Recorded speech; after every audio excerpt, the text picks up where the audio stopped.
الذين اصطفى أما بعد فأعوذ بالله من الشيطان الرجيم بسم الله الرحمن الرحيم وهو يتولى الصالحين سبحان ربك رب العزة عما يصفون وسلام على المرسلين والحمد لله رب العالمين اللهم صل على سيدنا ومولانا محمد وعلى آل سيدنا ومولانا محمد وبارك وسلم اللهم صل على سيدنا ومولانا محمد وعلى آل سيدنا ومولانا محمد وبارك وسلم اللهم صل على سيدنا ومولانا محمد وعلى آل سيدنا ومولانا محمد وبارك وسلم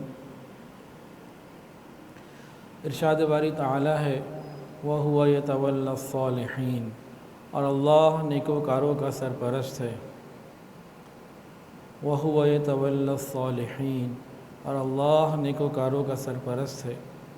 یہ اتنی بڑی بات ہے، اتنی بڑی خوش نصیبی ہے، اتنی بڑی یہ نعمت ہے کہ ہم اس کا شکر ادا نہیں کر سکتے۔ اگر ہمیں سمجھ میں آ جائے کہ اللہ نیکوکاروں کے سرپرست ہیں اور نیکوکاروں کو اللہ کیسے سرپرستی فرماتے ہیں، اللہ کرے آج کی مبارک رات میں یہ بات ہمیں سمجھ میں آ جائے تو ہمارے لیے گناہ کرنا مشکل ہو جائے گا انشاءاللہ۔ اگر سمجھ میں آ گئی تو بات تو سمجھ میں آنے کی ہے۔ سرپرست کسے کہتے ہیں؟ سرپرست کہتے ہیں اس آدمی کو جو کسی دوسرے بندے کی تمام ضروریات کو پورا کرنے کی ذمہ داری بھی قبول کرے اور اس کے نفع نقصان کی ذمہ داری بھی قبول کرے، اس کو اون کرے، کمپلیٹ پورا اون کرے اس کو۔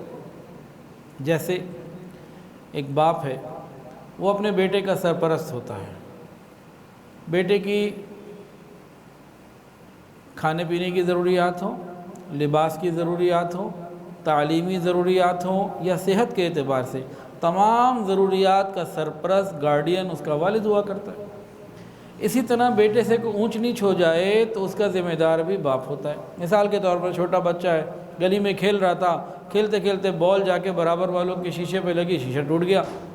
اب جو برابر والے آتے ہیں وہ اس بچے سے نہیں، بچے کے والد سے بات کرتے ہیں اور بچے کا والد بحیثیت ایک سرپرست ہونے کے وہ اس نقصان کو پورا کرتا ہے، ذمہ داری کو نبھاتا ہے۔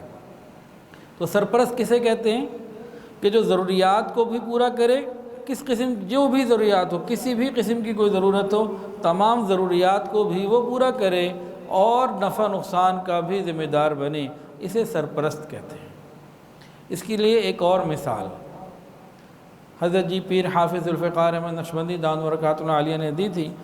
حضرت جی نے مثال یہ دی سرپرست کی کہ دیکھیں دو بچے بیٹھے ہوئے تھے، ایک بچے نے دوسرے کو کہا کہ بھئی میں تو حج پہ جا رہا ہوں۔ اس نے کہا بھئی تمہیں حج کا طریقہ آتا ہے؟ کہتا ہے نہیں۔ مکہ میں کہاں رہو گے؟ کہتے ہیں پتہ نہیں۔ مدینہ میں کہاں رہو گے؟ پتہ نہیں۔ ریال لے لیے؟ کہ نہیں۔ ٹکٹ آ گیا؟ کہ پتہ نہیں۔ ویزا لگ گیا؟ کہ پتہ نہیں۔ حج کرنا آتا بھی ہے تمہیں؟ کہتے نہیں وہ تو مجھے نہیں آتا۔ اب ہر سوال کے جواب میں نہیں کرتا رہا۔ بالآخر اس چھوٹے بچے نے اپنے دوست کو، اس بچے نے جو حج پہ جا رہا تھا، اس نے اپنے دوست کو کہا کہ دیکھو میں اپنے ابو کے ساتھ جا رہا ہوں۔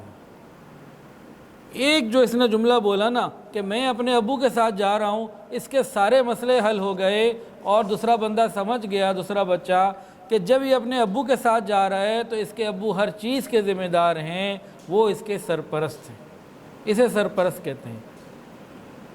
اور اللہ تعالیٰ فرماتے ہیں وَهُوَ يَتَوَلَّى الصَّالِحِينَ اور اللہ سرپرست ہیں نیکوکاروں کے۔ اللہ رب العزت سرپرست ہیں نیکوکاروں کے۔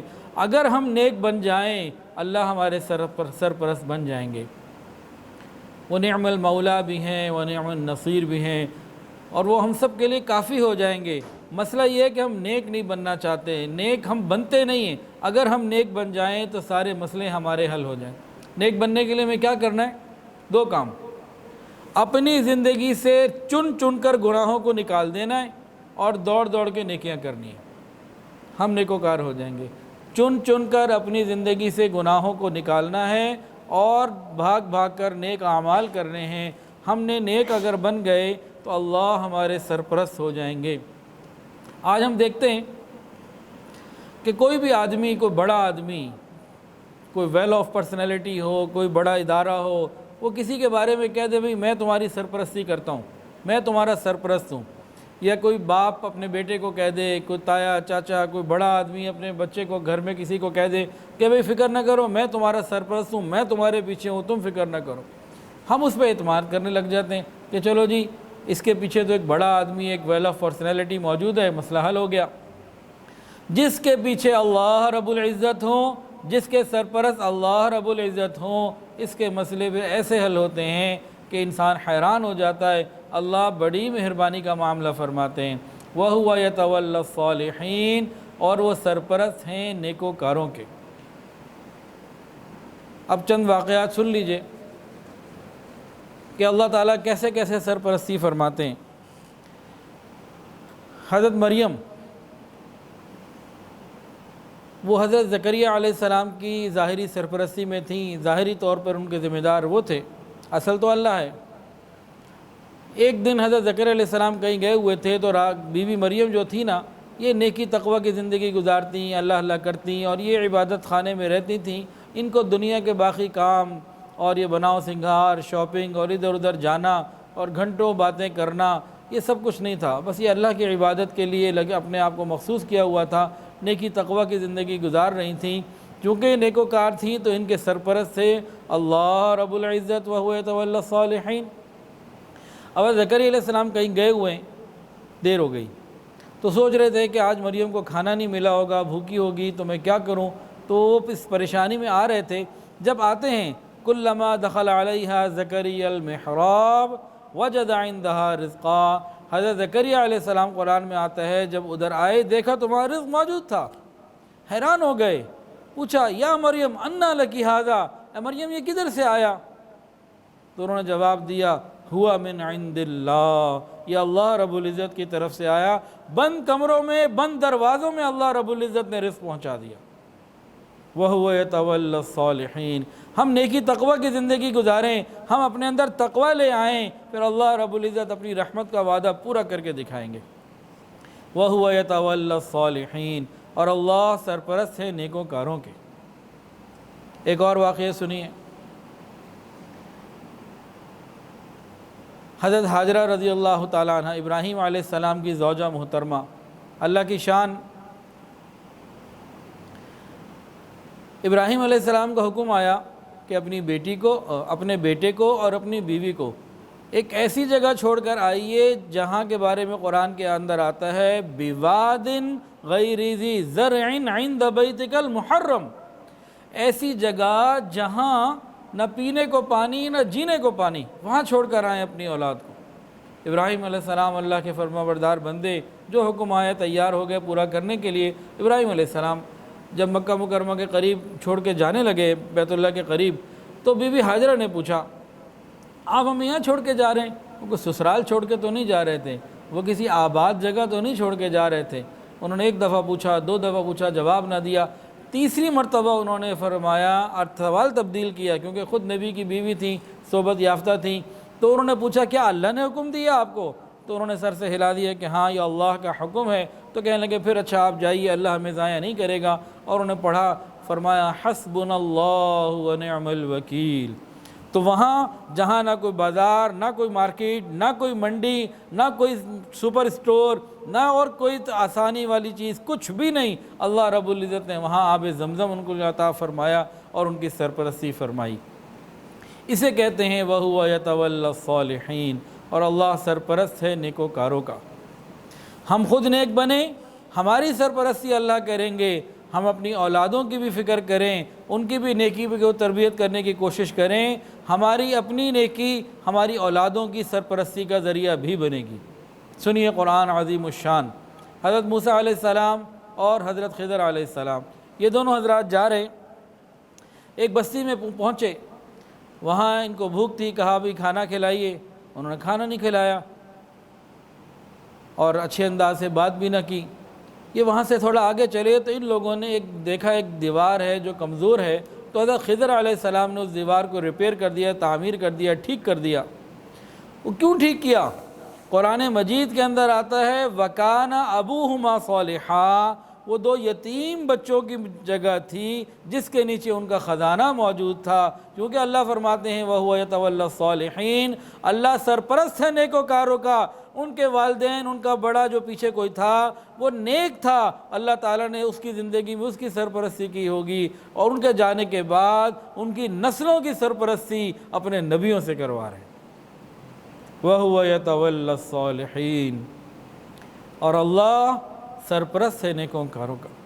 ہم نیکوکاری کی زندگی اپنائیں، گناہوں کو اپنی زندگی سے نکالیں، تقوی کی زندگی اپنائیں، ہماری زندگی حیا والی ہو، پاک دامنی والی ہو، ہماری زندگی کے اندر اچھے اخلاق ہوں، ہماری زندگی کے اندر ہماری تنہائیاں پاکیزہ ہوں، اعمال کے اندر استقامت ہو، یاد الہی ہو، اتباع سنت ہو، گناہوں سے ہماری زندگی میں بچنا ہو، بدعات سے، رسومات سے اور فضولیات سے ہم اپنے آپ کو بچانے والے بن جائیں، ہم نیکوکار بن جائیں، بس اتنا ہمیں کرنا ہے۔ آگے وَهُوَ يَتَوَلَّى الصَّالِحِينَ، وہ پروردگار بند دروازوں میں بھی رزق پہنچاتا ہے، وہ بیابان میں بھی رزق پہنچاتا ہے، وہ نسلوں کو بھی رزق پہنچاتا ہے، ہمیں صرف نیک بننے کی ضرورت ہے، جیسے صحابہ کو اس نے عطا کیا۔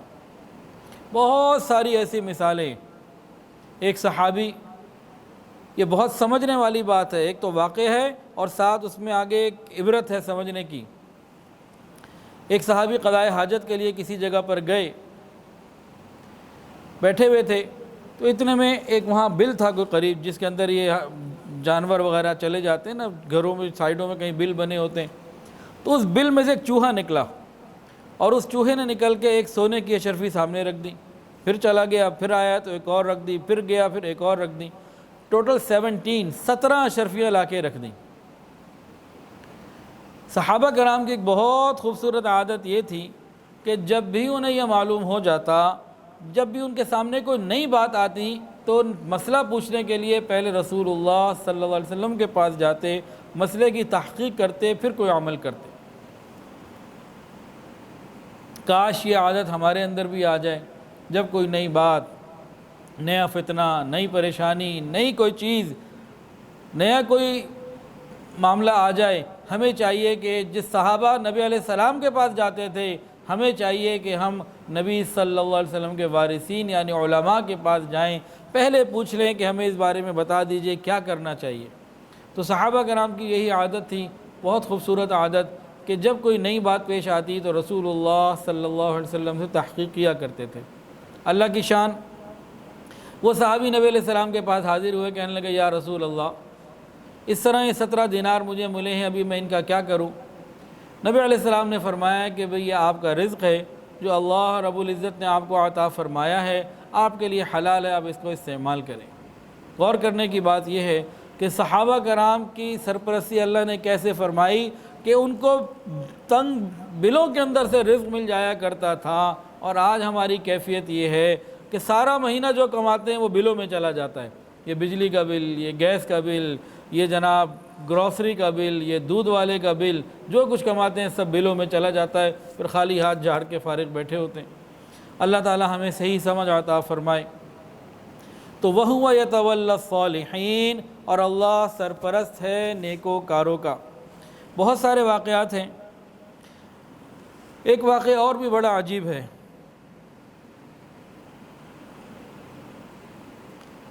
عربی کتابوں میں ایک واقعہ لکھا ہوا ہے، عرب کے اندر ایک بدو تھا، جمعہ کا دن تھا، وہ جمعہ پڑھنے اپنے گاؤں سے شہر کی طرف جاتا اور بہت پابندی کے ساتھ جمعہ کی نماز ادا کیا کرتا۔ دو کتابیں نہیں آئیں گی تو وہ بہت پابندی کے ساتھ جو ہے وہ جمعہ ادا کیا کرتا۔ اچھا، وہ گاؤں میں رہتا تھا، گاؤں والے جو کھیت والے لوگ ہوتے ہیں نا، ان کو اپنے کھیت کو پانی دینا انتہائی اہم ہوا کرتا ہے، اس کے بغیر ان کا گزارا نہیں ہوتا، ان کا دار و مدار اس کے اوپر ہوتا ہے۔ اللہ کی شان، وہ جو اس دن اس نے طے کیا نا کہ میں نے ابھی نماز کے لیے نکلنا ہے، نماز جمعہ کے لیے آنے جانے میں 2-3-4 گھنٹے کا وقت لگنا تھا، عین اسی وقت ڈیسائیڈ ہوا کہ بھئی آپ کے کھیتوں کے لیے جو آج کے دن پانی کا وقت ہے نا وہ یہی ہے۔ اب اس کے سامنے 2 راستے تھے، ایک یہ تھا کہ میں پانی دوں اور یہ دوبارہ ملنا نہیں، پھر بعد میں کب آئے گا معلوم نہیں، اور ایک یہ کہ میں نماز پڑھنے چلے جاؤں۔ بیوی نے اس کو سمجھایا کہ دیکھ عقل کے ناخن لے، نماز پڑھنے مت جاؤ، یہ کھیتوں کو پانی دے دو، گھر میں ظہر کی نماز ادا کر لینا۔ اس نے کہا نہیں، میں تو نماز پڑھنے جا رہا ہوں، اللہ خیر کریں گے، میرا کام انشاءاللہ اللہ تعالیٰ کرا دیں گے، ہو جائے گا، وہ آگے دیکھیں گے کیا ہوتا ہے۔ اس نے ارادہ کیا، نماز کی تیاری کر کے نکلنے لگا، اتنے میں پتہ لگا جو گھر میں اونٹ تھا وہ بھاگ گیا، کہ رسی کھلی، کیا ہوا، وہ چلا گیا۔ اب بیوی نے کہا دیکھو تم نماز پڑھنے جا رہے ہو، ابھی اونٹ کو جا کے دیکھ لو، مل جائے گا، اور ابھی تو آسانی سے مل جائے گا، اگر کئی گھنٹے بعد جاؤ گے پتہ نہیں وہ کہاں جا چکا ہوگا، تو تم فوری طور پر جو ہے نا نماز کو چھوڑو اور اونٹ کو تلاش کرو، تمہارا کام آسان ہو جائے گا۔ اس نے کہا خدا کی بندی، میں تو اپنی نماز کی عادت کو ترک نہیں کرتا، میں تو نماز پڑھنے جا رہا ہوں، اور میں واپسی پہ دیکھوں گا پانی کا کیا بنتا ہے اور اونٹ کا کیا بنتا ہے، یہ ساری باتیں واپسی پہ دیکھی جائیں گی۔ اللہ کی شان، وہ بندہ وہ نماز کے لیے چلا گیا، اور نہ اس نے پانی کا خیال کیا پیچھے، اور نہ ہی اس نے اونٹ کی طرف فکر کی۔ اب واپسی پہ آ رہا تھا تو پریشان بھی تھا کہ بھئی کھیت کے پانی کا کیا ہوگا، اونٹ کا کیا ہوگا، اور جا کے بیوی کا منہ دیکھنا ہے، اب بیوی نے پتہ نہیں میرے ساتھ کیا کرنا ہے، تو ان سوچوں میں آ رہا تھا۔ اب اپنے کھیتوں میں آیا نا تو کھیتوں میں پانی تھا، بڑا حیران ہوا میرے کھیت میں پانی کیسے آ گیا۔ اب وہاں کھڑا ہوا تھا تو برابر والے جو اس کا زمیندار تھا نا، جو جس کا برابر والا کھیت تھا، وہ بھی اس کو ملا کہ ابھی تم کدھر گئے تھے؟ کہا میں تو نماز پڑھنے گیا تھا جمعے کی، اتنی دیر سے میں تمہیں تلاش کر رہا ہوں، آج پتہ نہیں کیا ہو گیا، تمہارے وقت سے پہلے میرے کھیت کا وقت مجھے دیا گیا تھا، اب میں اپنے کھیت کو پانی ڈال رہا ہوں، بھر ہی نہیں رہا، بھر ہی نہیں رہا، بھر ہی نہیں رہا، اور میں تمہیں بھی دیکھتا رہا، پھر پتہ یہ لگا کہ تمہارے اور میرے کھیت کے درمیان جو پانی کی رکاوٹ بنی ہوئی تھی وہ آج نکلی ہوئی تھی، میں اپنے کھیت کو پانی دے رہا ہوں اور تمہارے میں بھی آئی چلے جا رہا ہے، پہلے تمہارا بھرا بعد میں میرا بھرا۔ اس نے کہا چلو اللہ کا شکر، میرا ایک کام تو حل ہوا۔ اب سوچنے لگا کہ بھئی الحمدللہ پانی کا مسئلہ تو حل ہوا، اب اونٹ کو دیکھنا ہے، اونٹ کا کیا بنے گا۔ اب گھر میں داخل ہوا تو اونٹ گھر میں موجود، یہ بڑا حیران، اپنی بیوی کے پاس گیا، بیوی سے ملا، بیوی کو کہا کہ پانی کا معاملہ تو ایسے حل ہو گیا، پانی تو آ چکا، اونٹ کیسے آیا؟ اس نے کہا بھئی جب تم چلے گئے تھے میں بڑی پریشان تھی، کیا بنے گا آج، فصل بھی خراب ہوگی اور گھر سے جانور بھی ہاتھ سے چلا گیا، تمہیں تو پرواہی کوئی نہیں تھی، تم جو چلے گئے۔ لیکن تھوڑی دیر کے بعد بہت سارے کتے بھونکتے ہوئے آئے، آوازیں آ رہی تھی کتوں کے بھونکنے کی، میں باہر نکلی تو کتے اس اونٹ کے پیچھے کہیں لگ گئے تھے، اور اونٹ کو چونکہ اپنے گھر کا پتہ تھا تو یہ اپنے مالک کے گھر کی طرف دوڑتا ہوا آ گیا، اور کتے اس کو یہاں تک بھگاتے ہوئے لے آئے، میں نے اس کو پکڑ کے باندھ دیا۔ تو اس کے اندر ایک عجیب مثال ہے کہ جب انسان اللہ کے فرض، اللہ کے فرائض اور ذمہ داریوں کو پورا کرتا ہے جو اس کے اوپر ہیں، اللہ اس کے لیے مہربانی فرماتے ہیں۔ اسے کہتے ہیں وَهُوَ يَتَوَلَّى الصَّالِحِينَ، اور اللہ سرپرست ہے نیکوکاروں کا۔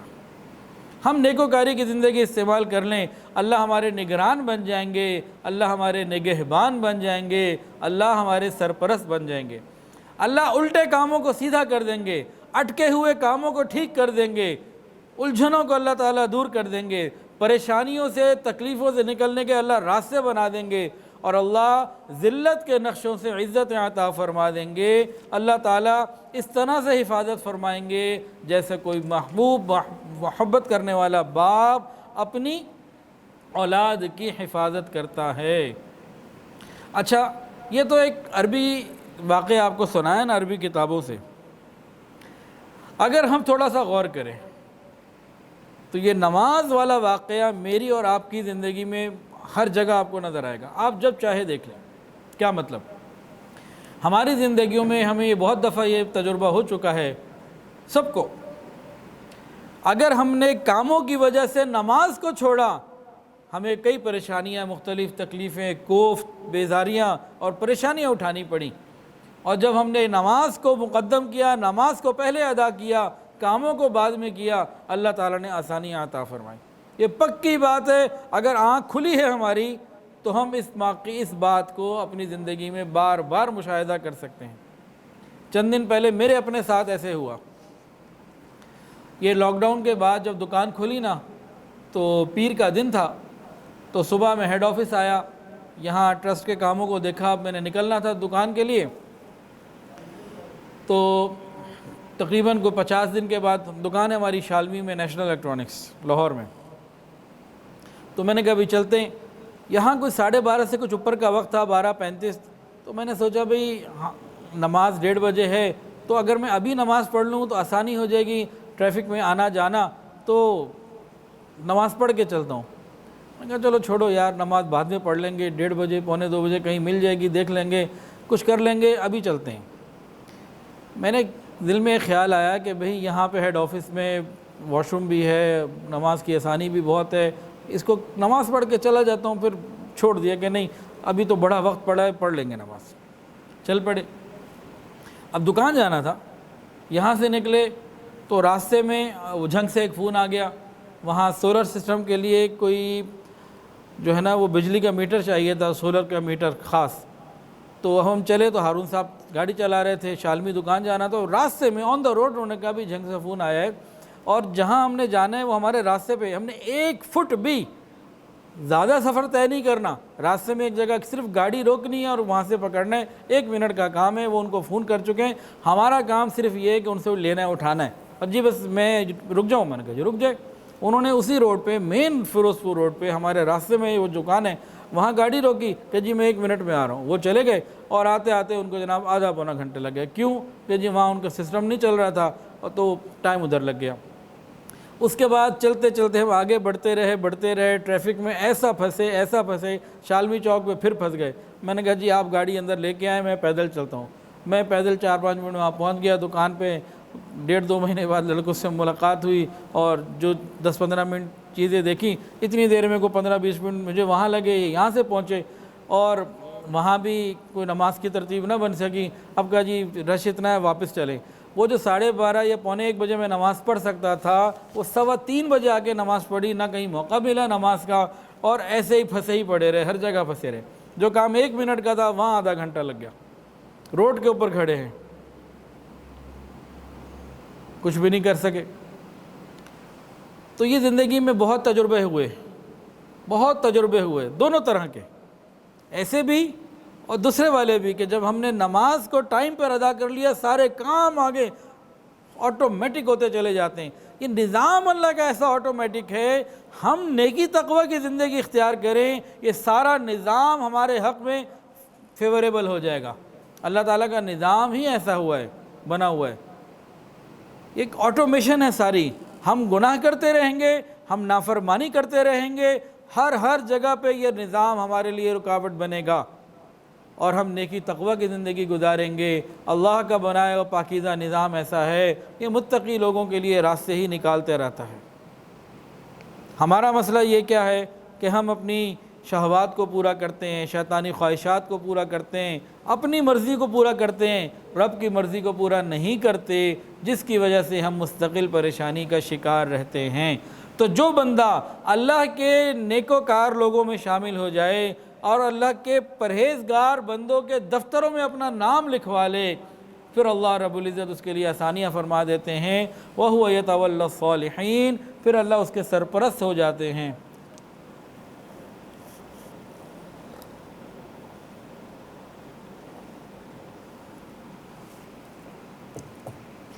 تو ابھی جو ہم نے واقعات سنے, اس میں ہم نے دیکھا کہ اللہ رب العزت نے بند قبروں میں, بیابان میں, ہر جگہ روٹی پہنچائی.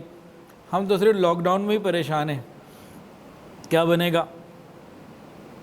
ہم نیکی تقوی اختیار کر لیں, اللہ ہمارے ساتھ بھی مہربانی کا معاملہ فرمائے گا.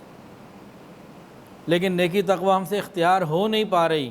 مسئلہ سارا ہمارا یہ ہے, ہم نیکی تقوی اختیار کر لیں. اللہ نے بنی اسرائیل کو 40 سال من و سلوہ کھلایا ہے اپنی رحمت سے.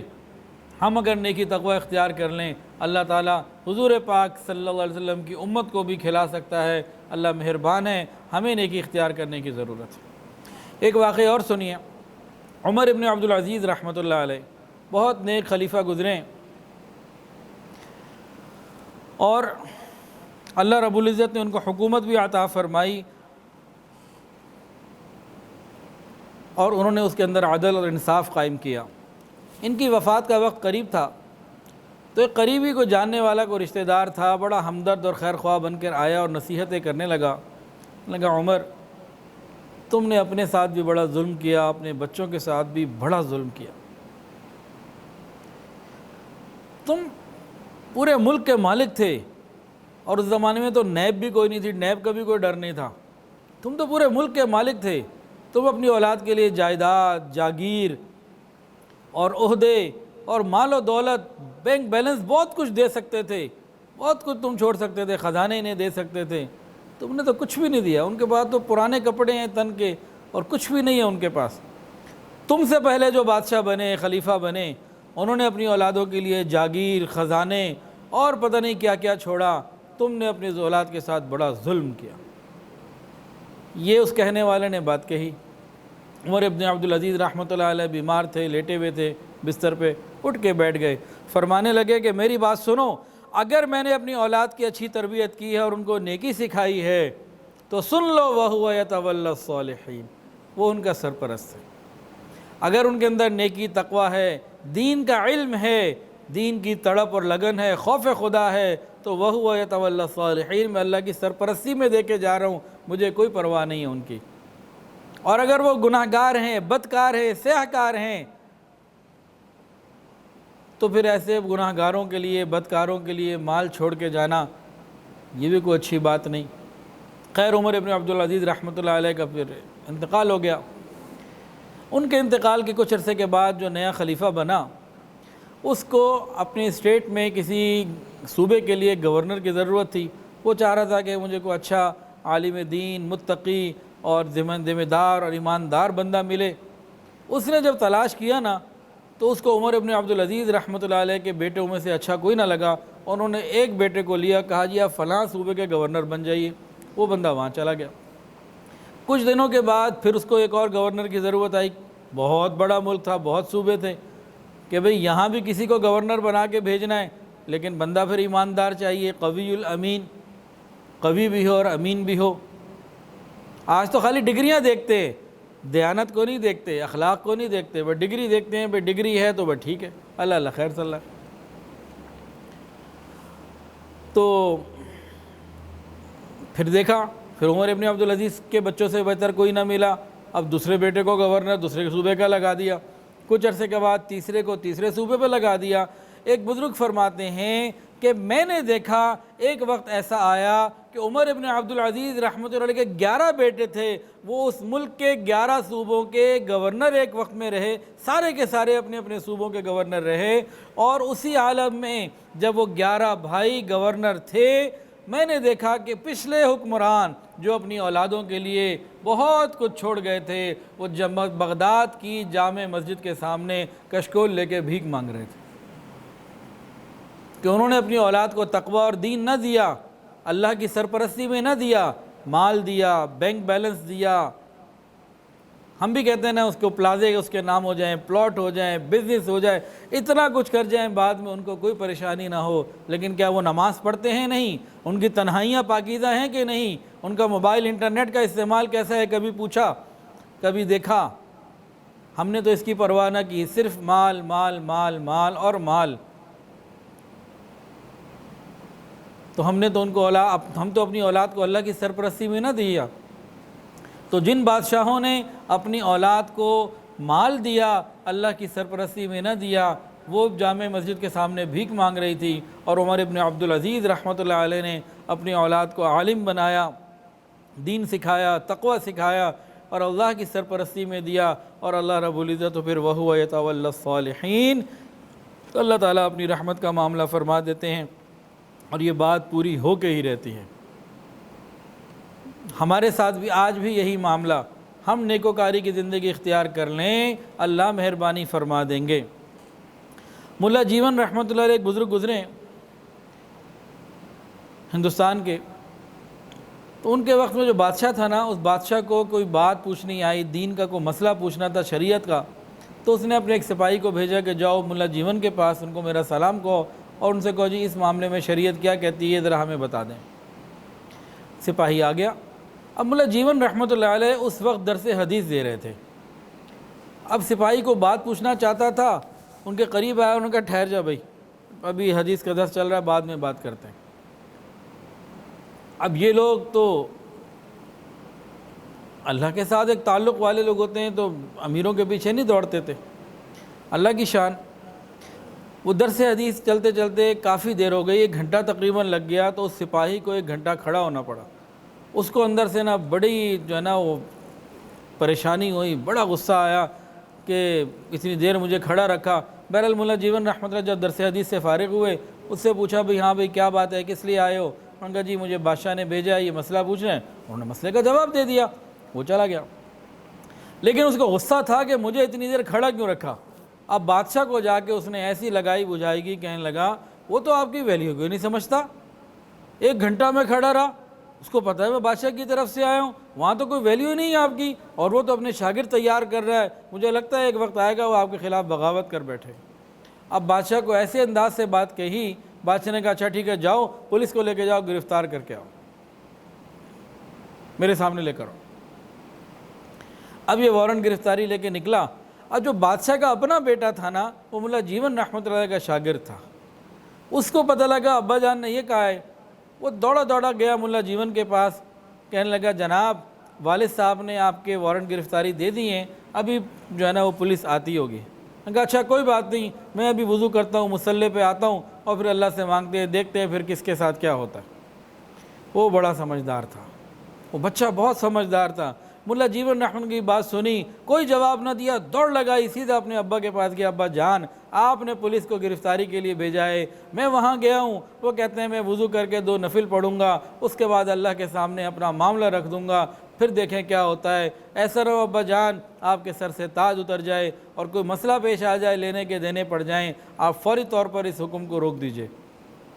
اب بادشاہ نے جب یہ بات سنی، اصل میں تو اللہ کی مدد ہوتی ہے، اس کے دل میں بھی رعب آیا، اسی حالت میں دوڑتا ہوا ملا جیون کے پاس آیا، معافی بھی مانگی اور توبہ بھی کی کہ انشاءاللہ آئندہ ایسی گستاخی نہیں ہوگی۔ وَهُوَ يَتَوَلَّى الصَّالِحِينَ، اللہ تعالیٰ سرپرست ہے نیکوکاروں کے، اللہ ایسا معاملہ فرما دیتا ہے۔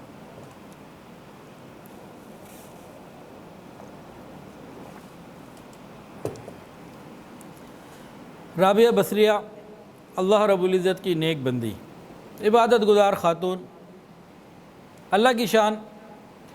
ایک مرتبہ ان کے گھر میں کوئی چور آ گیا، اس نے سوچا ہوگا یہاں کچھ مال و دولت ہوگا، لیکن وہ تو ایک عام خاتون عبادت گزار تھیں، مال والی تو نہ تھیں، اعمال والی تھیں۔ اب وہ آیا گھر میں، دیکھا اسے کچھ نہ ملا، بڑا پریشان، ایک چادر ملی، ان کا چلو کچھ تو پکڑو نا، چادر ہی صحیح ہے تو لے کے چلو۔ اب جیسے ہی لے کے باہر نکلا، اس کی آنکھوں کے سامنے جو ہے نا ایک دم اندھیرا سا آ گیا، وہ بڑا پریشان ہوا، اور ایک آواز آئی۔ اگر ایک دوست سو رہا ہے، دوسرا دوست تو جاگ رہا ہے نا، وہ ڈر گیا، گھبرا گیا، چادر وہیں چھوڑی وہیں بھاگ گیا۔ غیب سے ایک آواز آئی تھی، اگر ایک دوست سو رہا ہے دوسرا تو جاگ رہا ہے نا، وَهُوَ يَتَوَلَّى الصَّالِحِينَ، اللہ ایسے حفاظت فرماتا ہے۔ ایک اور بڑھیا کا واقعہ ہے، بہت ہی عجیب سا، بہت ہی مزیدار۔ ایک بادشاہ تھا، اس کے دل میں خیال آیا کہ میں اپنے محل کو نہ ایکسٹینڈ کروں، بڑھاؤں۔ اب جب سروے ہوا تو ایکسٹینشن میں قریب ایک بڑھیا کا چھوٹا سا جو ہے نا وہ جھوپڑی سی تھی، تو بادشاہ کے لوگوں نے کہا کہ بھئی ہم آپ کو اس سے اچھی جھوپڑی، بڑی جھوپڑی، بڑا گھر کوئی جگہ دے دیتے ہیں، آپ وہاں چلی جاؤ، اتنے پیسے لے لو، یہ ہمیں دے دو۔ اب بوڑھے لوگ بعض دفعہ ضد کر جاتے ہیں کہ نہیں بس میری اپنی مرضی ہے، میں تو نہیں کہیں جاتی۔ ان لوگوں نے بڑی بات کی، انہوں نے کہا نہیں میں یہیں مروں گی، میں نے نہیں کہیں جانا، جب مر جاؤں گی پھر کر لینا، ابھی کچھ نہیں۔ خیر یہ مانگتے تو وہ اصرار کرتے، یہ انکار کرتی، چلتا رہا۔ اب بادشاہ کے ذہن میں یہی پلان تھا کہ مجھے اپنے بہن محل کو ایکسٹینڈ کرنا ہے اور سارا بنانا ہے، تیار کرنا ہے، لیکن یہ جگہ نہیں دیتی تھی، اور اس کی جگہ کے بغیر وہ شیپ جو ہے نا، ایلیویشن ان کا جو ہے نا وہ فٹ نہیں بیٹھ رہا تھا، مزہ نہیں آ رہا تھا۔ اللہ کی شان، اس بڑھیا کو اپنے کسی رشتہ دار کے ہاں کسی دوسرے شہر جانا پڑ گیا، جس میں اس کو کئی ہفتے لگ گئے۔ اب جب یہ چلی گئی، پیچھے لوگوں نے دیکھا کہ بھئی جگہ خالی ہے، یہ ہے نہیں، تو چلو ٹھیک ہے ابھی اس کو قبضہ کر کے محل کی جو ایکسٹینشن چل رہی ہے، کام تعمیر چل رہا ہے، اس کو بھی شامل کر لیتے ہیں، جب آئے گی بڑھیا دیکھی جائے گی، ایک اکیلی بوڑھی عورت ہے، اس سے نمٹنا کون سا کام ہے، نمٹ لیں گے۔ اب وہ جناب چلی گئی، یہ تھی نہیں تو پیچھے کام ڈال دیا ان لوگوں نے۔ اب وہ بوڑھی عورت جب اپنے 1.5-2 مہینے کچھ وقت کے بعد واپس آئی ہے شہر میں، اس نے دیکھا میری کٹیا کا ہے، میری جھوپڑی کا ہے، اس کو جھوپڑی نہ ملی۔ پھر اس نے دیکھا کہ محل کی ایکسٹینشن ہو چکی، اس کو بھی خیال آیا ہاں یہ تو لگتا ہے کہ میرے ساتھ یہ کہ انہوں نے کام کر دیا ہے، لوگوں نے بھی بتا دیا۔ اس نے اسی وقت اللہ رب العزت کی طرف رابطہ کیا، اللہ میں موجود نہیں تھی، تو یہاں موجود تھا، اللہ میں موجود نہیں تھی، اللہ تو یہیں تھا، تو نے نہیں دیکھا کہ میرے گھر کے ساتھ انہوں نے کیا کیا، اللہ تو یہاں موجود تھا۔ اس کی تڑپ ایسی تھی کہ اس طرف جو عمارت بنی ہوئی تھی اس کی چھت نیچے گر گئی۔ وَهُوَ يَتَوَلَّى الصَّالِحِينَ، تو اللہ رب العزت تو اپنی رحمت کا معاملہ فرما دیتے ہیں۔ تو کلمہ گو بندوں کے لیے کتنا آسان ہے کہ وہ گناہ چھوڑ دیں تو اللہ کی سرپرستی میں آ جائیں۔ ہم خواہ مخواہ مصیبتوں میں پڑے ہوئے ہیں، ہم خواہ مخواہ مصیبتوں میں پڑے ہوئے ہیں، ایک مصیبت کے بعد دوسری، اس کے بعد تیسری، مصیبتوں کا ایک مستقل زنجیر ہے، ایک سے بعد دوسرے نکل ہی نہیں پاتے، پریشانیوں کے بعد دوسری پریشانی، بڑی مشکل سے لنگوٹ کس کے ایک پریشانی کو دور کرتے ہیں تو دوسری آئی کھڑی ہوتی ہے، یہ پریشانیاں دور نہیں ہوتی۔ وجہ کیا ہے کہ ہم اپنی زندگی سے گناہوں کو نہیں نکالتے۔ سنیے قرآن میں اللہ فرماتے ہیں یا ایھا الذین آمنوا ان تنصروا اللہ ینصرکم ویثبت اقدامکم، اے ایمان والو اگر تم اللہ کے دین کی مدد کرو گے وہ تمہاری مدد کرے گا، وہ تمہارے قدموں کو جما دے گا۔ تو کیا نقطہ ملا؟ ہم نیکی کی زندگی گزاریں اور دین کے کام کریں، دن رات دین کے کام میں لگے رہیں، پھر اللہ تعالیٰ ایسے قدم جما دے گا کہ بس وَيُثَبِّتَ أَقْدَامَكُمْ ان تنصروا اللہ ینصرکم، وہ تمہاری مدد بھی کرے گا، وہ تمہارے پاؤں بھی جما دے گا۔ ہم چاہتے ہیں کہ زمین کے اوپر ہمارے قدم جم جائیں، ہم نیکی تقوی کی زندگی اختیار بھی کریں، اور یہ جو مدارس ہیں، مساجد ہیں، خانقاہیں ہیں، یہ تبلیغی مراکز ہیں اور دین کے جتنے شعبے ہیں ان کے ساتھ اپنے آپ کو جوڑیں، دین کے اوپر محنت کریں، پھر دیکھیں اللہ کیسی رحمتوں کا معاملہ فرمائیں گے۔ یہ تو اللہ رب العزت کا وعدہ ہے۔ ہمارا معاملہ کیا ہے کہ ہم اللہ کے غیر پہ تو بھروسہ کر لیتے ہیں لیکن بعض مرتبہ اللہ پہ بھروسہ نہیں کرتے۔ باپ اگر سرپرست بن جائے تو باپ پہ بھروسہ، بڑا بھائی سرپرست بن جائے تو اس پہ بھروسہ، خاوند سرپرستی قبول کر لے تو اس پہ بھروسہ، کوئی امیر آدمی کو بڑی کمپنی کو بڑا وزیر اور کوئی ملک سرپرستی قبول کر لے تو اس پہ بھروسہ، لیکن اللہ رب العزت پہ بھروسہ ہم نہیں کر پاتے۔ او خدا کے بندے، جب اللہ سرپرست بن رہا ہے تو ادھر ادھر کیوں دوڑتا ہے؟ کسی نے کیا خوب کہا، بتوں سے تجھ کو امیدیں، بتوں سے تجھ کو امیدیں، خدا سے نا امیدی، بتوں سے تجھ کو امیدیں، خدا سے نا امیدی، مجھے بتا تو صحیح اور کافری کیا ہے؟ کافری اور کیا ہوتی ہے کہ غیر اللہ کے سے امید اور اللہ سے امید نہ ہو۔ دیکھیں، ایک بندہ ارب پتی ہو اور اس کا بیٹا نوکری تلاش کرنے جائے کہ مجھے 1500 روپے مہینے کی کہیں نوکری مل جائے، اور وہ تلاش کر کے کہیں 1500 روپے مہینے کی نوکری تلاش کر لے، باپ کو کتنا غصہ آئے گا کہ میرے پاس اربوں روپیہ ہے اور یہ 1500 روپے مہینے کی نوکری پہ لگا ہوا ہے۔ ہمارا معاملہ بھی یہی ہے، ہم چھوٹے موٹے سرپرست آ جائیں ان کی سرپرستی پہ خوش ہو جاتے ہیں۔ وہ اللہ رب العزت جو خزانوں کا مالک ہے، وَلِلَّهِ خَزَائِنُ السَّمَاوَاتِ وَالْأَرْضِ لَهُ مَقَالِيدُ السَّمَاوَاتِ وَالْأَرْضِ، جو عرش عظیم کا مالک ہے، ہم اس کی سرپرستی میں کیوں نہیں آتے؟ ایک اور مثال، ایک بادشاہ تھا، اس کی بیوی بڑی اچھی تھی اور وہ بیوی کا خیال بڑا کرتا تھا اور بیوی سے محبت بھی بہت کرتا تھا، اور بیوی کے پاس سہولیات بھی تھیں اور ہر قسم کی فیسلٹیز کے ساتھ ساتھ اس کے ایک اشارے پہ سینکڑوں کنیزیں حرکت میں آ جاتی تھیں۔ ایک اچھی زندگی گزار رہی تھی، شوہر بھی محبت والا تھا، رحم دل اور خیال کرنے والا۔ اب وہاں ایک جمعدار آتا تھا، کچرا اٹھانے والا، پخانہ اٹھانے والا۔ ایک دن اس جمعدار نے بادشاہ کی بیوی سے رابطہ کیا کہ بھئی مجھے تم سے محبت ہے، تم ذرا میری طرف آؤ۔ اس بھنگی نے جب یہ بات کی نا تو بادشاہ کی بیوی نے کیا کہا، ایک تو بادشاہ میرا اس سے محبت کرنے والا، دوسرا ہر قسم کی میرے پاس سہولیات موجود ہیں، مجھے کیا ضرورت ہے تیری طرف دیکھنے کی بھی کوئی ضرورت نہیں، اور تیری یہ اوقات کیسے ہوئی تو نے یہ کام کیا، تجھے جرت کیسے ہوئی؟ تو یہ ایک منظر بنایا، مثال دی گئی۔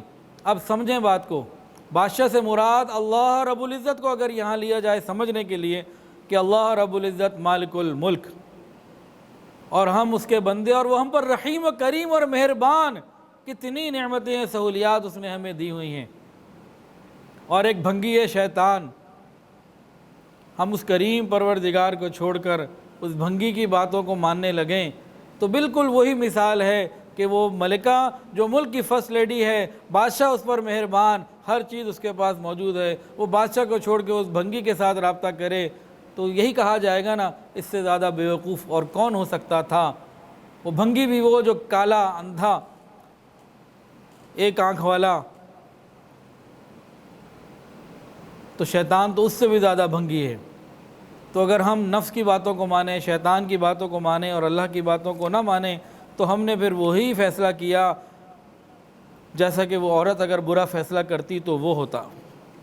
اللہ رب العزت تو اتنے کریم اور مہربان ہیں کہ وہ تو دنیا کے اندر اپنوں کو بھی دیتے ہیں اور غیروں کو بھی دیتے ہیں، وہ اپنوں کو بھی عطا کرتے ہیں، غیروں کو بھی عطا کرتے ہیں۔ آج کافروں کو کتنا اللہ نے دیا ہوا ہے، تو اللہ تعالیٰ تو دنیا میں غیروں کو بھی دیتے ہیں، تو ہمیں کیوں نہ دیں گے؟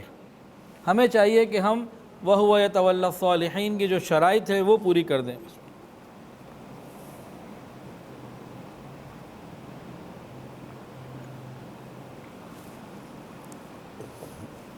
تین واقعات ابھی اور ہیں، اس کے بعد انشاءاللہ ہم دعا کریں گے۔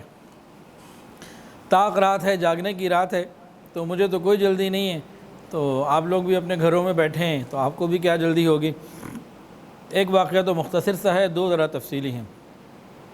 ایک مرتبہ خلیفہ ہارون رشید اپنی بیوی کے ساتھ اپنے محل میں بیٹھا ہوا تھا، اتنے میں باہر ایک شور بلند ہوا، تو حیران ہو کہ کیا ہو گیا، کوئی بغاوت تو نہیں ہوگی، کیا مسئلہ ہو گیا۔ ہارون رشید نے جب باہر سر نکال کے دیکھا تو دیکھا کہ امام ابو یوسف رحمۃ اللہ علیہ آئے ہیں، اور بات معلوم جب ہوئی تو معلوم یہ ہوا کہ امام ابو یوسف رحمۃ اللہ علیہ کافی دنوں بعد آئے تھے، لوگ ان کے استقبال کے لیے بڑی تعداد میں آئے ہوئے تھے، ان کی دیدار کے لیے، زیارت کے لیے، اور ان کے اندر اس میں جب وہ آئے تو ان کو چھینک آ گئی، اور چھینک آنے کے بعد سنت کیا ہے، انسان کے لیے واجب ہے وہ کہے الحمدللہ۔ تو جیسے ہی ان کو چھینک آئی انہوں نے حکم کو پورا کیا اور کہا الحمدللہ۔ اب وہ مجمع نے جب سنا تو سارا مجمع اچانک بول پڑا بیک آواز یرحمک اللہ، وہ ایک شور بلند ہو گیا۔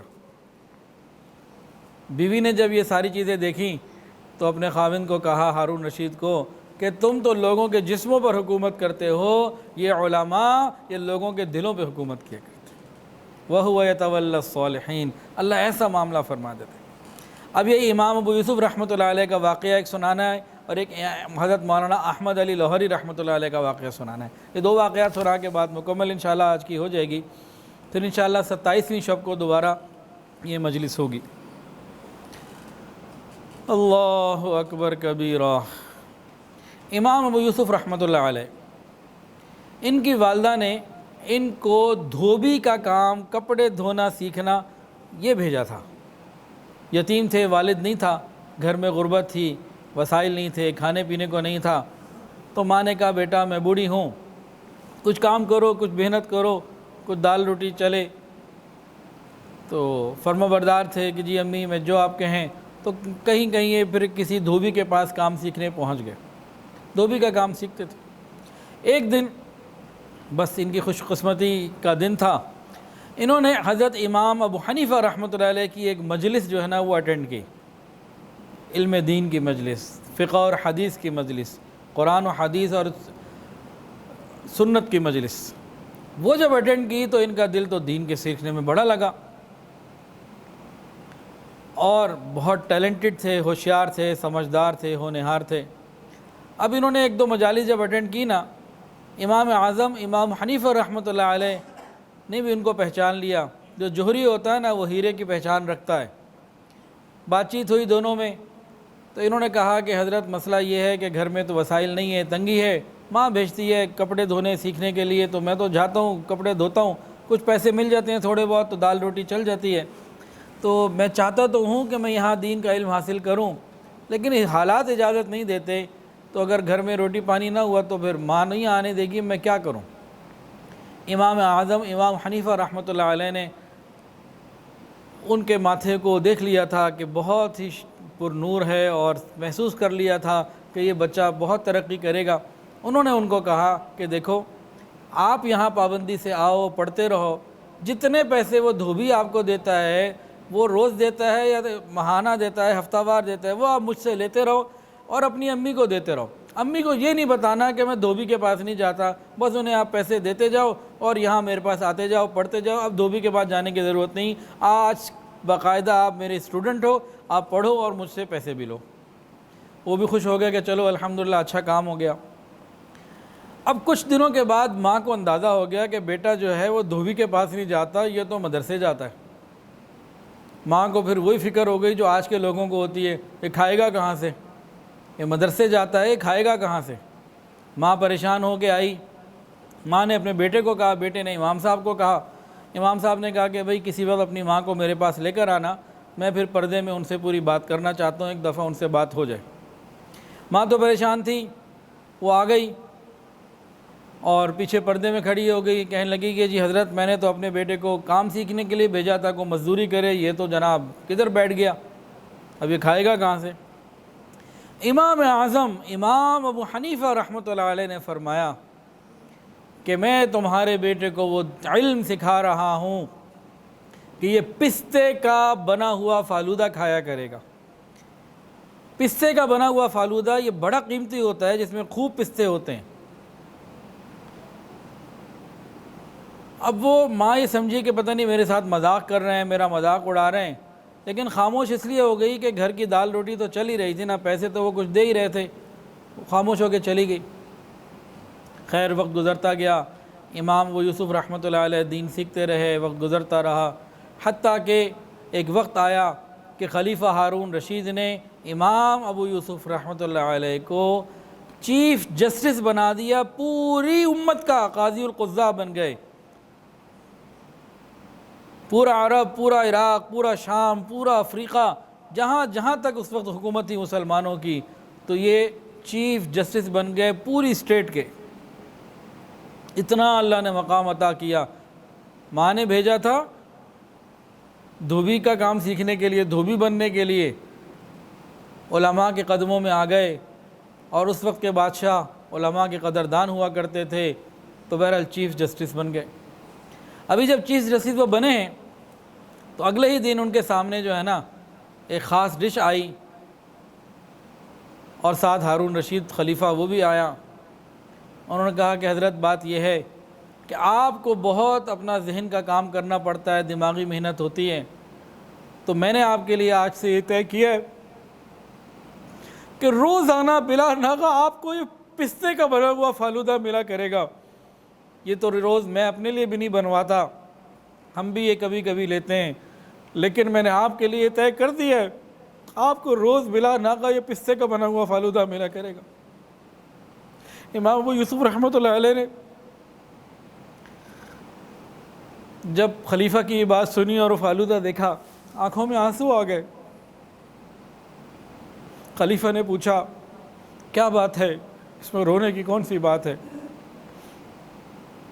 تو امام صاحب نے فرمایا، امام ابو یوسف رحمۃ اللہ علیہ نے، کہ مجھے اپنے شیخ، اپنے استاد، اپنے مربی امام حنیفہ رحمۃ اللہ علیہ کی بات یاد آ گئی کہ جب بالکل میں ایک شاگرد تھا، میری ماں نے مجھے دھوبی کا کام سیکھنے کے لیے بھیجا تھا، دھوبی بننے کے لیے بھیجا تھا، اس وقت ان کی زبان سے ایک جملہ نکلا تھا، وہ اللہ نے بالکل اسی طریقے سے پورا کرا دیا کہ امام صاحب نے میری ماں کو یوں کہا تھا کہ میں اسے وہ علم سکھا رہا ہوں کہ یہ پستے کا بنا ہوا فالودہ کھایا کرے گا۔ وَهُوَ يَتَوَلَّى الصَّالِحِينَ، ہم نیکی تقوی اختیار کریں، گناہوں کو اپنی اندر سے نکال دیں، نیتوں کو ٹھیک کر لیں۔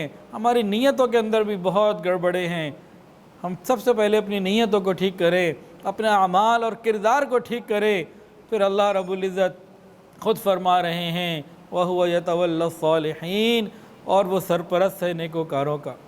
تو جس کا سرپرست اللہ ہو جائے، سبحان اللہ، کیا کمی رہ گئی۔ ایک آخری واقعہ آج کی مجلس کا،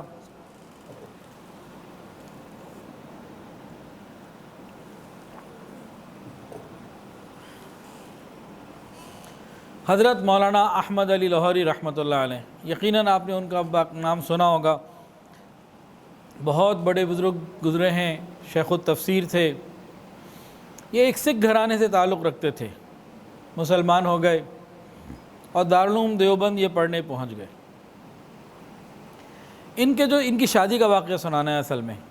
ان کے جو سسر تھے نا، ان کے سسر کو سسر کی بیوی نے کہا کہ گھر میں بچی جوان ہو چکی ہے، اس کے لیے کوئی اچھا رشتہ تلاش کر لیجئے تاکہ ہم اپنے فرض سے سبکدوش ہو جائیں۔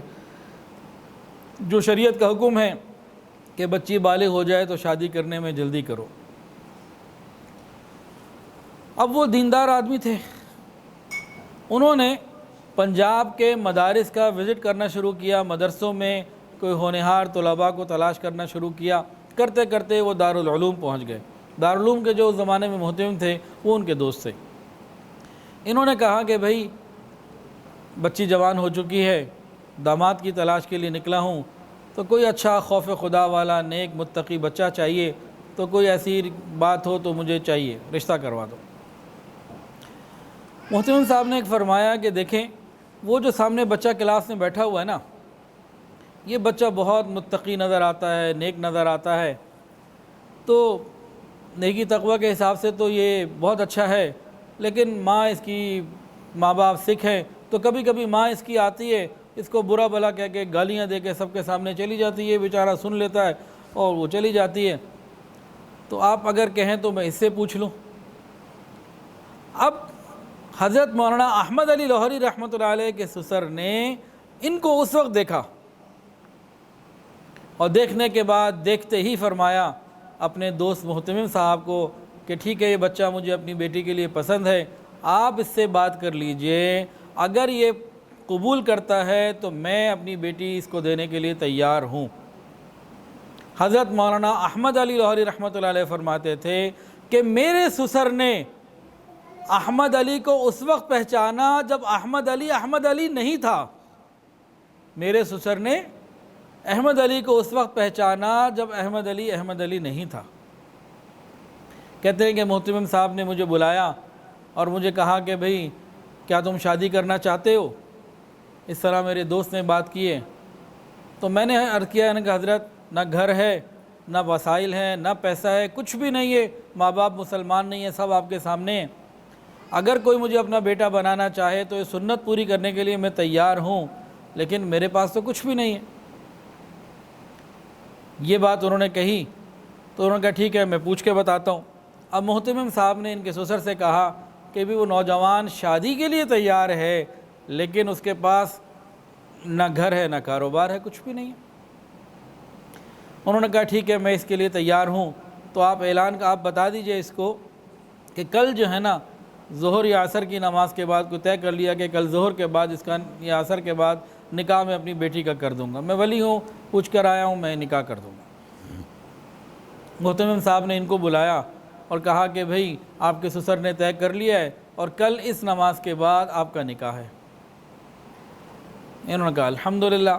اب جب طلباء کو بتایا تو تمام طلباء میں یہ بات جنگل کی آگ کی طرح پھیل گئی اور سب بڑے خوش ہونے لگے، اور جس طرح دوستوں میں ہوتا ہے ایک مذاق کرنا، محبت کرنا، چھیڑنا، یہ سب چیزیں کچھ شروع ہوئیں۔ تو کسی نے کہا کہ دیکھو کل تمہارا نکاح ہے، کوئی نیا سوٹ ہی پہن لو۔ ان کے پاس ایک ہی سوٹ تھا، کئی دن وہ پہنتے، اس کے بعد دھوتی باندھ کے اس کو دھو لیتے، جب وہ سوکھ جاتا دوبارہ وہ پہن لیتے، یہ ان کی ترتیب تھی۔ تو کسی نے کہا بھائی تمہارے پاس ایک ہی سوٹ ہے، ذرا کوئی نیا سوٹ تو، میں وہ پیسے ہی نہیں ہے، نیا سوٹ کہاں سے لاؤں؟ پھر کسی دوست نے کہا اچھا میرا لے لو، ایک دن کے لیے مجھ سے ادھار لے لو۔ کہا بھئی میں جیسا ہوں بس ویسے ہی ہوں، میرے پاس نہیں ہے تو بس ٹھیک ہے، میں کسی سے نہ پیسے لوں۔ کسی نے کہا پیسے ادھار لے لو، خرید لو سوٹ۔ کسی نے کہا مجھ سے نیا سوٹ ادھار لے لو، ایک دن کے لیے اچھا سوٹ لے لو۔ کہا مجھے کچھ نہیں کرنا، میں جیسا ہوں بس ویسا ہی ہوں، میں نے ایسا کچھ نہیں کرنا۔ اللہ کی شان۔ دوستوں نے کہا اچھا پھر ایسا کرو، کم سے کم اس کو دھو کے ہی بیٹھ جانا، تم جو ہفتے بعد یا 4-5 دن بعد دھوتے ہو تو کل ایسا کرنا کہ اس کو دھو کے اپنی نکاح کی مجلس میں اپنی اسی کپڑے کو دھو کے ذرا بیٹھ جانا۔ کہتے ہیں یہ مجھے سمجھ میں آ گئی، اور میں نے دوستوں کی یہ بات جو ہے نا وہ مان لی، اور میں نے کہا ٹھیک ہے میں پھر کل صبح کپڑے دھو لوں گا اور اپنے یہی پرانے کپڑے جو ہیں دھو کے سکھا کے پھر میں بیٹھ جاؤں گا۔ کہتے ہیں اگلا دن آیا، پہلے تو میں نے کلاس اٹینڈ کی، اس کے بعد پھر میں نے کہا چلو ابھی کچھ وقت باقی ہے، میں کپڑے دھو لیتا ہوں اور اس کے بعد سکھا بھی لوں گا۔ کہتے ہیں کہ موسم کچھ ٹھنڈا تھا اور جب میں نے کپڑے دھوئے تو بس میری کیا کمبختی آئی ایسی کہ بادل آ گئے، موسم ابر آلود ہو گیا، اب کپڑے ہی نہ سوکھ رہے۔ کہتے ہیں میں بڑا پریشان کہ میں نے اپنے دوستوں کی بات مان کیوں نہیں لی، میں پریشان ہو گیا کہ میں نے اپنے دوستوں کی بات کیوں مان لی کہ میں دھو کے بیٹھوں گا۔ اب کپڑے گیلے ہیں، میں سکھا رہا ہوں، وہ سوکھ ہی نہیں رہے۔ ادھر وقت گزرتا چلا جا رہا ہے، وہ کپڑے نہ سوکھے تھے، نہ سوکھنے تھے، نہ سوکھے، گیلے ہی رہے۔ اب وقت قریب آ گیا، میں نے گیلے ہی کپڑے پہنے اور میں جا کے اپنے نکاح کی مجلس میں بیٹھ گیا۔ فرماتے ہیں کہ اللہ نے میرے سسر کو سونے کا دل دیا تھا، اللہ تعالیٰ نے میرے سسر کو سونے کا دل دیا تھا۔ انہوں نے مجھے دیکھا کہ کل یہی جوڑا تھا جو میلا تھا، آج وہی جوڑا ہے جو گیلا ہے، یعنی اس کے بعد دوسرا جوڑا بھی نہیں ہے۔ لیکن انہوں نے جو ہے وہ نکاح کیا اور نکاح کی رسم پوری ہو گئی۔ پھر میں پڑھتا رہا، جب دورہ حدیث سے فارغ ہو گیا تو وہیں پڑھانے بھی لگ گیا، وہیں میرے لیے کمرے کا انتظام ہو گیا، تو میرے نکاح اور رخصتی بھی ہو گئی۔ اب میرے پاس حالات کوئی نہیں تھے، کوئی پیسے نہیں تھے ہاتھ میں۔ اب گھر میں جب آتا تو کبھی مل جاتا تو کھانا کھا لیتے، رہی تو روزہ ہوتا، مل گئی تو روزی، نہیں تو روزہ۔ اس طرح کئی دن گزرے کہ نئی نئی شادی ہوئی ہے، کھانے کے لیے بھی روز ہمارے پاس پیٹ بھرنے کے لیے 2 آدمیوں کے لیے روٹی نہیں ہوتی تھی۔ پھر کئی دنوں کے بعد میری بیوی اپنے گھر گئی، پہلی مرتبہ اپنے میکے گئی۔ وہاں بیٹی کی ماں نے، میری ساس نے میری ساس نے اپنی بیٹی اور میری بیوی سے پوچھا کہ بیٹی تمہیں خاوند کیسا لگا؟ وہ بچی بھی ایسی صابرہ تھی، ایسی نیک تھی، ایسی اللہ والی تھی، کہنے لگی امی میں تو سمجھتی تھی مر کے جنت میں جائیں گے، میں تو دنیا میں جنت میں پہنچ گئی، مجھے تو یہ معلوم تھا کہ جنت مرنے کے بعد ملتی ہے، میں تو دنیا میں جنت میں پہنچ گئی۔ کہتے ہیں کہ ایک میرے اوپر وہ زمانہ تھا، کھانے پینے کو کچھ نہیں ہوتا تھا، کبھی مل جاتا تھا اور کبھی فاقہ ہو جاتا تھا، اور آج احمد علی کو اللہ نے وہ عزت دی ہے کہ طائف سے پھل آیا کرتے ہیں جو احمد علی اور اس کی بیوی کھایا کرتے ہیں۔ بڑے بڑے لوگوں کی بیویاں، بڑے بڑے وڈیروں کی بیویاں میرے گھر آ کے اب جھاڑو دیا کرتی ہیں کہ برکت ملے گی، ہمارے کاموں میں آسانی ہوا کرے گی، وہ میرے گھر آتی ہیں۔ تو کل وہ ایک دن تھا کھانے کو نہیں ہوتا تھا، اور آج جو ہے طائف سے پھل آیا کرتے ہیں۔ آج کے زمانے میں نا بھی ہم 2020 میں بیٹھے ہیں، 2020 میں، اگر کسی کو طائف سے یا دنیا میں کہیں سے پھل آ رہے ہوں تو اتنی بڑی بات نہیں ہے۔ اب تو ہوائی جہازوں کا ایک سلسلہ ہے، لیکن اس زمانے میں آج سے 50 سال پہلے آپ چلے جائیں، 60 سال پہلے، تو اس طرح کے ہوائی جہازوں کا سلسلہ نہیں تھا، بحری جہازوں میں سامان آیا کرتا تھا۔ اس زمانے میں دوسرے ملک سے پھلوں کا آ جانا وہ آج کے زمانے کی نسبت بہت بڑی بات تھی۔ اسے کہتے ہیں وَهُوَ يَتَوَلَّى الصَّالِحِينَ، اور اللہ سرپرست ہے نیکوکاروں کے۔ سرپرست کی تفصیل بالکل شروع میں بتا دی تھی، اب بالکل آخر میں دوبارہ بتا دینے کا دل کر رہا ہے۔ سرپرست کسے کہتے ہیں؟ اللہ فرماتے ہیں وَهُوَ يَتَوَلَّى الصَّالِحِينَ، اور اللہ سرپرست ہے نیکوکاروں کا۔ سرپرست کسے کہتے ہیں؟ جیسے ایک باپ ہے، وہ اپنے بچے کا سرپرست ہوتا ہے۔ اب بچے کی تعلیمی ضرورت ہو، صحت کی ضرورت ہو، لباس کی ہو، کھانے پینے کی ہو، کوئی ضرورت ہو، اس کی تمام ذمہ داریاں باپ پوری کرتا ہے۔ اور بچے سے کوئی اونچ نیچ ہو جائے تو باپ اس اونچ نیچ کو بھی اون کرتا ہے، اس ذمہ داری کو قبول کرتا ہے۔ اگر بچے نے کھیل کھیل میں برابر والوں کا شیشہ توڑ دیا تو باپ ادائیگی بھی کرتا ہے۔ تو سرپرست کے کیا کام ہوتے ہیں کہ جس کی وہ سرپرستی لے رہا ہے اس کی تمام ضروریات کا وہ ذمہ دار بن رہا ہے، اور اس کی کسی قسم کی کمی بیشی اونچ نیچ کا بھی وہ ذمہ دار بن رہا ہے، ضامن بن رہا ہے۔ وَهُوَ يَتَوَلَّى الصَّالِحِينَ۔ تو اللہ رب العزت ہماری تمام ضروریات کے ذمہ دار بن جائیں اور ہماری کمی بیشی کے ذمہ دار بن جائیں، ضامن بن جائیں، ہمیں پروٹیکٹ کرنے والے بن جائیں، یہ کب ہوگا؟ جب ہم نیکوکار بن جائیں گے۔ ہمیں کیا کرنا ہے؟ اللہ ہمارے سرپرست بن جائے، اس کے لیے کیا کرنا ہے؟ ایک ہی کام، گناہوں کو چھوڑ دینا ہے، گناہوں کو چھوڑ دینا ہے۔ یہ دو کام سمجھ لیجئے، چن چن کر اپنی زندگی سے گناہوں کو نکالنا ہے اور بھاگ بھاگ کر نیکی کے کام کرنے ہیں۔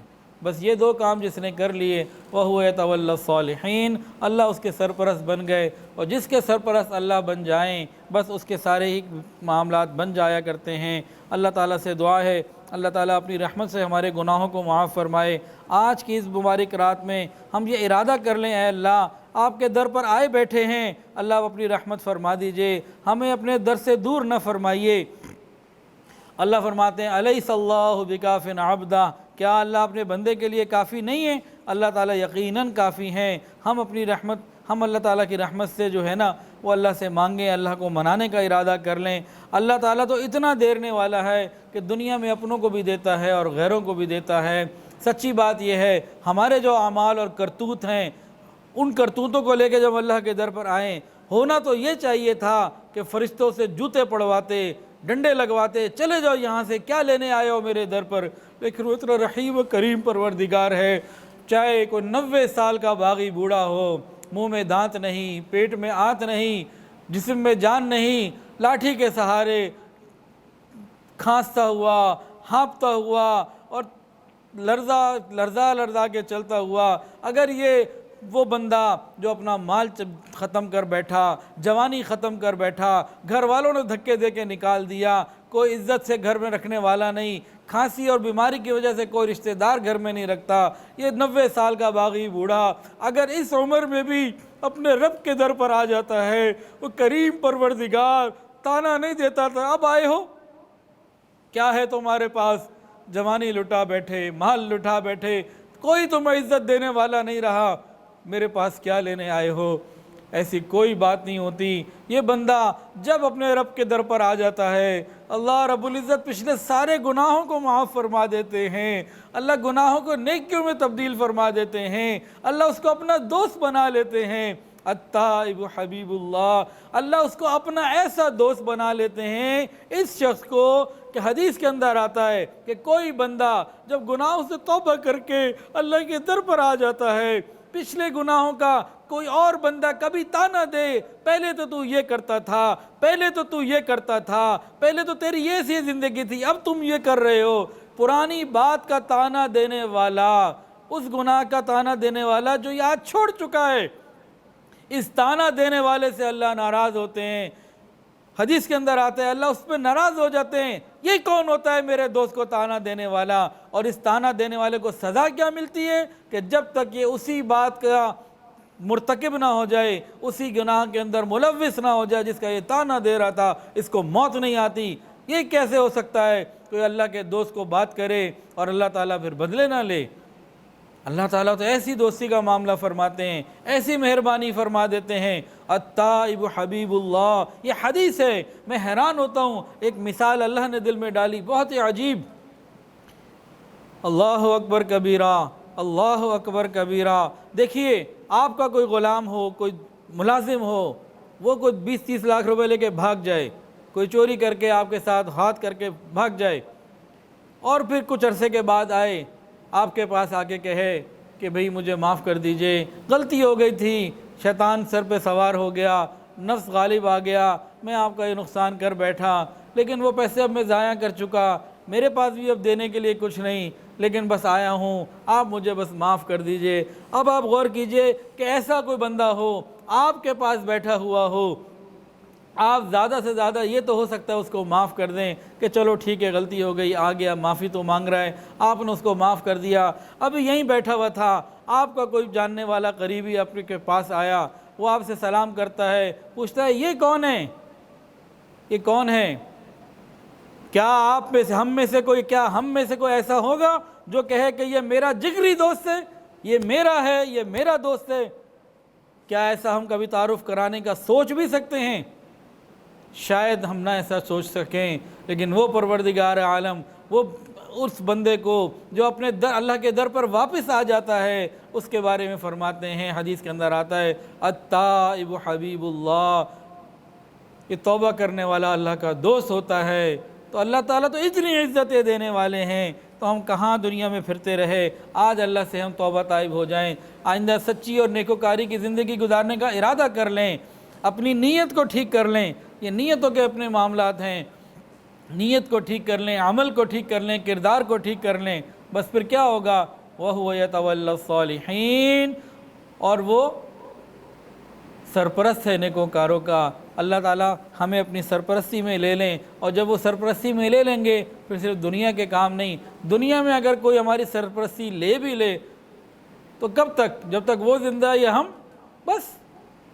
لیکن اگر اللہ کی سرپرستی میں کوئی آ جائے تو وہ جب تک زندہ ہے تب تک قبر میں بھی، قیامت کے دن بھی اس کی سرپرستی کی ضرورت رہے گی، اور وہ اپنی سرپرستی پوری کر کے دکھائے گا اور جنت تک پہنچائے گا۔